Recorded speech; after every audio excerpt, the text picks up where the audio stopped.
Dear Patriots, before the news starts, please subscribe to our patriotic channel by clicking the subscribe button. Give us a thumbs up to this video. Don't forget to leave your opinion below in the comments section. Share the news on Facebook and Twitter so your friends see it. Thank you. Planned Parenthood to spend at least $20 million on midterm elections. Planned Parenthood is rolling out its largest campaign ever for a midterm election this year, focusing on 8 states with close races for state and federal offices.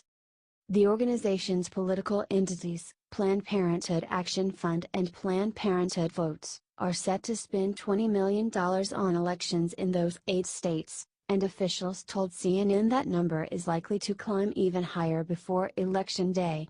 Planned Parenthood chose to target states with competitive Senate and governor's races as a part of a 2-for-1 strategy to shape Congress and also help Democrats in 2020 redistricting efforts. "This is our last chance to flip some of those governors' seats before redistricting," said Deirdre Schifeling, executive director of Planned Parenthood Votes. "A lot of those states have governors who have been terrible for women, terrible for access to reproductive health care." The initial 8 states being targeted are Arizona, Florida, Michigan, Minnesota, Nevada, Ohio, Pennsylvania, and Wisconsin. Planned Parenthood's cash makes it one of the Democratic Party's largest outside spenders. The Women's March after President Donald Trump's inauguration, and its 1-year anniversary march this year, helped raise the organization's profile, and Republicans have failed to defund the nation's largest abortion provider, despite their pledges to do so. According to CNN, Planned Parenthood sees Arizona and Nevada as particularly important. Senator Jeff Flake, R., Arizona, is stepping down, while Senator Dean Heller, R., Nevada, is running for re-election in a state that Hillary Clinton won in 2016. Planned Parenthood argues that former Nevada Representative Joe Heck fell in his 2016 Senate bid because he supported defunding the organization. Some House races in California, New Jersey, New York, and Texas may also be targets in 2018. Planned Parenthood is also supporting pro-choice candidates in some Democratic primaries, such as Marie Newman, who is running against pro-life Illinois Representative Dan Lipinski. The group's digital program in these states will focus on engaging voters that are young, minorities, and female, and the organization hopes it will foster greater activism.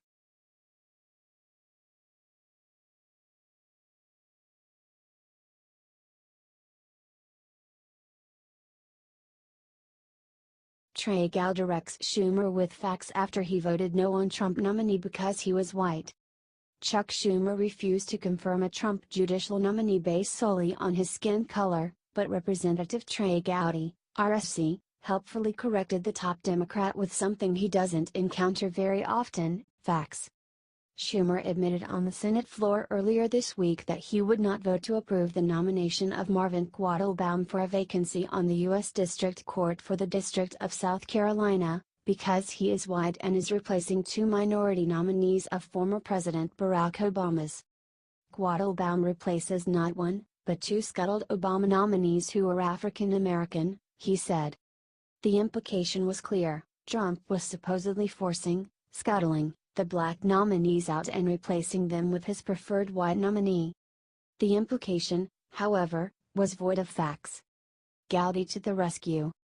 Indeed, Gowdy is referring to Obama's first choice for the seat, Judge Allison Rinaldi, whose judicial competence was called into question when she lowered the bond for a pair of criminals who were released and subsequently murdered people, as well as his second nominee, Justice Donald Beatty, who became Chief Justice of the South Carolina Supreme Court in February of 2017.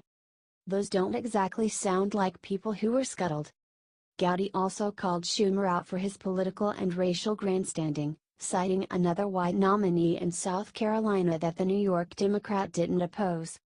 Gowdy finished by dropping a factual people's elbow on Schumer, then going for the pin with a little snark. Marvin Quattlebaum is uniquely well qualified for the bench and universally respected by all in South Carolina, he said. Hopefully Senator Schumer can find a way to look at really unusual factors, like qualifications, in the future. Don't hold your breath, Mr. Gowdy. Facts and merit don't matter in today's Democrat Party. Like and share this post if you enjoyed Gowdy's epic beatdown of Crying Chuck.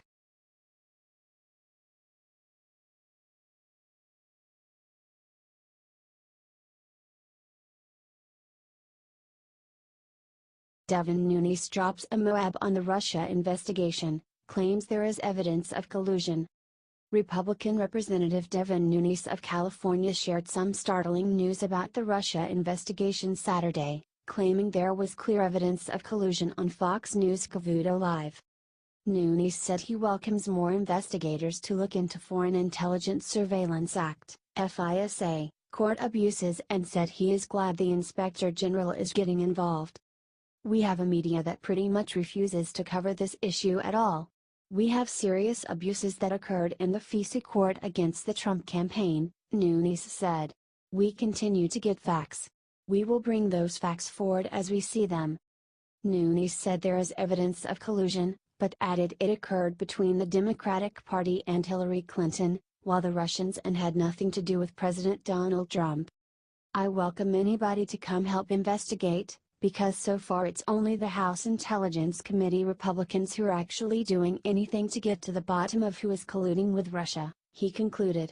The more we peel this back, we have clear evidence of collusion, but it's not between the Trump campaign, it's between the Democratic Party and the Hillary campaign and the Russians. Remember a year ago, Democrats were claiming that they had more than circumstantial evidence of collusion, of Trump colluding with Russians, but they keep coming up with goose eggs. They have nothing, Nunes said on Fox and Friends Monday. And so, what do? They attack people who are trying to get to the truth, people like myself. Nunes said he enjoys the criticism from Democrats and the media because it confirms he is doing something right.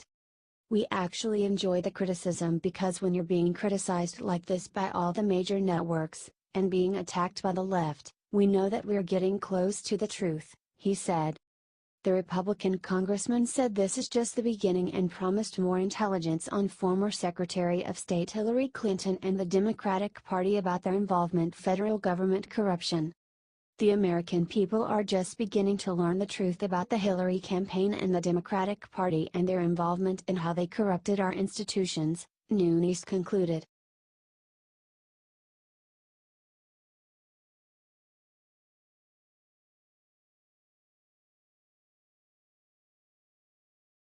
Democratic lawmaker served 47-count felony conviction by federal jury. This is hands down one of the biggest political scandals of this century, but no one in the media is talking about it. Another day, another Democrat outed as a criminal. When are we going to be free of this vile party? It seems like almost all liberals are up to something. If it's not sexual harassment, it's fraud, or money laundering, or cheating money out of charities, or violating the U.S. Constitution to spy on a presidential candidate. The latest Democrat to fall was found guilty of serious crimes. He abused his position to get rich quick. And the penalty is appropriately severe. He's not going to see daylight for a long time. From Fox News. A Pennsylvania mayor faces decades behind bars after he was convicted Thursday of rigging city contracts in an effort to raise money for his political campaigns. Allentown Mayor Ed Pawlowski was found guilty on 47 of 54 charges he faced, including conspiracy, bribery, fraud, attempted extortion and lying to the FBI. He faces up to 20 years in prison on each count. In short, Pawlowski can easily get life in prison. As well he should. The verdict forces Pawlowski out as mayor of Pennsylvania's third largest city. He had held the post for the past 12 years. Pawlowski was the architect behind a scheme to rig city contracts for legal, engineering, technology and construction work, aimed at boosting campaign funds for his statewide political ambitions, prosecutors said. Pawlowski, who won re-election in November while under indictment and began his fourth term in January, took the stand in his own defense and insisted he'd done nothing wrong. The prosecution had secret audio recordings that proved Pawlowski conducted these schemes. Yet his defense claimed what he did was not uncommon. Yeah, for Democrats. You can't throw a rock without hitting a corrupt liberal. As it turns out, Pavlovsky is a Chicago native. Lol, really? Is everyone from that town a crook? Chicago politics are so dirty, they are sending con artists into other states to commit crimes. It's almost like a parody at this point. The punishment for Pavlovsky's crime sounds heavy. He faces 20 years for each of the counts charged against him. That will amount to the rest of his life. Was it worth it, Pavlovsky? Not only is your career over, but you will probably never see the outside of a jail cell again. The real crime is that there are still other politicians out there breaking the law. Hopefully, this story is a lesson to them to quit their heinous crimes before justice comes to haunt them.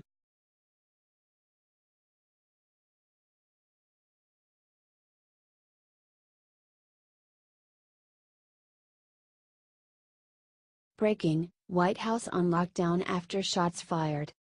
The White House was put in lockdown on Saturday after a person reportedly shot themselves outside on the North Lawn. The Secret Service tweeted on Saturday that they were responding to the incident, which occurred at the North Lawn at around noon. Media which were in place there tweeted that they were being told to shelter until further notice. "We are sheltering in place at the White House briefing room. A report of shots fired near North Lawn, per a U.S. Secret Service agent. Trying to learn more," tweeted NBC's White House correspondent Jeff Bennett. "The president is at Mar-a-Lago for the weekend." Secret Service personnel are responding to reports of a person who allegedly suffered a self-inflicted gunshot wound along the north fence line of White House. No other reported injuries related to the incident, the Secret Service tweeted. A person is reported to have shot themselves outside the White House in Washington, the U.S. Secret Service says. It tweeted that agents were responding to reports of a person who allegedly suffered a self-inflicted gunshot wound outside the north fence. President Donald Trump is in Florida at his Mar-a-Lago estate. He is scheduled to return to Washington. Last week, a car drove into a security barrier outside the building. President Trump, the First Lady and their son Barron are all currently in Florida, although POTUS was scheduled to return to Washington, D.C., Saturday evening to deliver a speech. The president has allegedly been briefed on the situation. Fox News reports that the situation appears to have ended, as Secret Service responders are not carrying rifles. This is a developing story.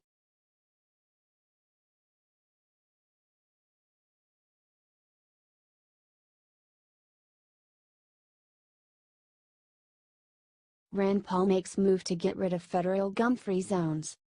Places where guns aren't allowed are the only targets I would consider if I were a crazed, mentally ill killer like alleged murderer Nicolas Cruz or any shooters before him, for one simple reason, because I probably won't face any opposition to my rampage. But still, for some reason, liberal anti-gunners refuse to believe that gun-free zones are not helping their perceived gun violence problem. You think gang shootings in Chicago would stop if the city made it a gun-free zone, which, as far as gun control laws are concerned, it's pretty close to gun-free already.